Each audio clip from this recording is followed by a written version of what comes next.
என்னப்பா இது? எப்ப பார்த்தாலும் பாவம் பாவம் பாவம்னு சொல்லிக்கிட்டு இருக்கிறீங்களே, இந்த பாவம்னா என்னதாயா, கொஞ்சம் சொல்லுங்க அப்படின்னு கேக்குறீங்களா? ஆமாங்க, கடவுள் கூட ஒரு மனுஷன் நெருங்கி இருக்கும் போது அவனை கடவுள் கிட்ட இருந்து பிரிக்கிற எந்த விஷயமா இருந்தாலும் அதுக்கு பேர் தாங்க பாவம். உதாரணத்துக்கு சொல்லணும்னா, இப்போ நான் கடவுள் கூட ரொம்ப நெருங்கி இருக்கிறேன்னு வச்சுக்கோங்க. திடீர்னு எனக்கு சிகரெட் மேல ஆசை வந்து சிகரெட் அடிச்சிடறேன். அப்போ கடவுள் கூட இருக்கிற உறவு எனக்கு தெரிய ஆரம்பிக்குது. இதுக்கு பேரு தான் பாவம்.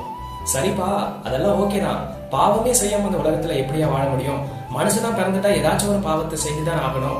பாவமே செய்யாம 100% எப்படி வாழ முடியும்னு கேக்குறீங்களா? இல்லங்க, 2000 வருஷத்துக்கு முன்னால ஒருத்தர் இந்த பூமிக்கு வந்து 100% பாவம் செய்யாம வாழ்ந்தாருங்க.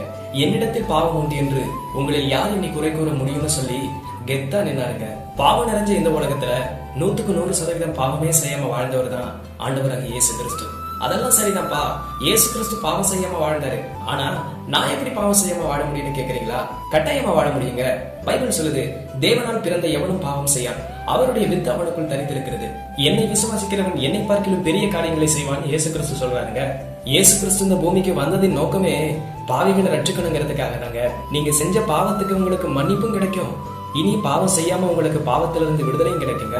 குடிப்பழக்கம், கஞ்சா பழக்கம், சிகரெட் பழக்கம், ஹான்ஸ், பீடி, ட்ரக்ஸ், போதைப் பொருள், மாத்திரை, எதுவா வேணா இருக்கட்டுங்க, எல்லா பாவத்திலிருந்து இயேசு கிறிஸ்துவால விடுதலை உங்களுக்கு தர முடியுங்க. இயேசு கிறிஸ்துவ நம்பி விசுவாசிக்கிறவங்களுக்கு நிச்சயமாகவே விடுதலை உண்டுங்க.